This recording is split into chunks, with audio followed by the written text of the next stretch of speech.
শুভ দীপাবলি বন্ধুরা, তোমরা সবাই কেমন আছো? আশা করি খুব ভালো আছো। আর এখন বাজে বিকেল 5টা। আর আমাদের এখানে লাইটের খুবই সমস্যা, কারণ হচ্ছে কারেন্ট চলে গেছে।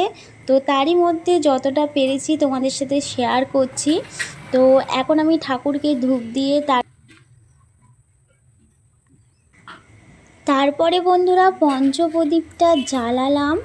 আর এই পঞ্চপ্রদীপটা অনেক সুন্দর দেখতে, আমাদের এখানে বিক্রি করছিল, মাত্র 30 টাকা দাম নিয়েছে। তো অনেক সুন্দর দেখা যাচ্ছিলো, এই দেখো। আর এই যে তোমরা দেখতে পাচ্ছ রঙ্গোলিটা বানিয়েছি, আমি পারি না, তবুও চেষ্টা করলাম, মানে যতটা পেরেছি আর কি। আমি জীবনে কখনো বানাইনি, তবুও ট্রাই করলাম। তো তোমরা সবাই অবশ্যই বলো কেমন হয়েছে।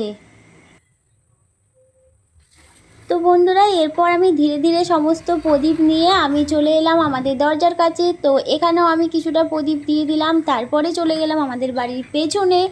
আর যেখানে যেখানে আর একটু অন্ধকার মতো ছিল, সেখানে সেখানে আমি দিয়ে দিলাম সমস্ত প্রদীপ।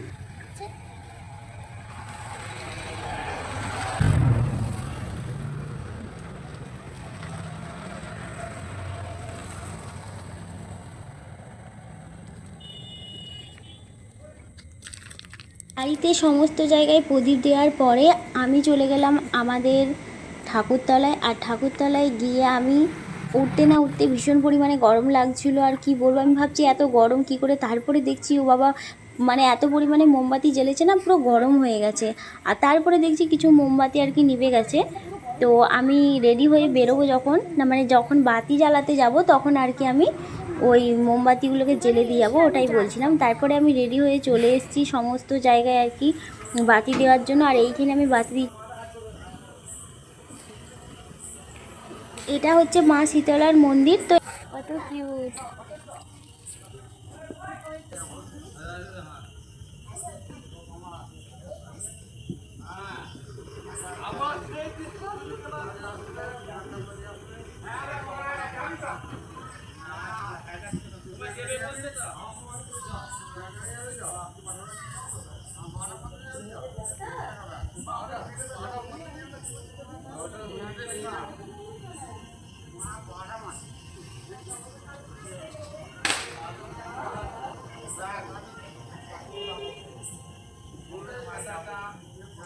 বন্ধুরা, তোমরা সবাই মায়ের আশীর্বাদ নিও।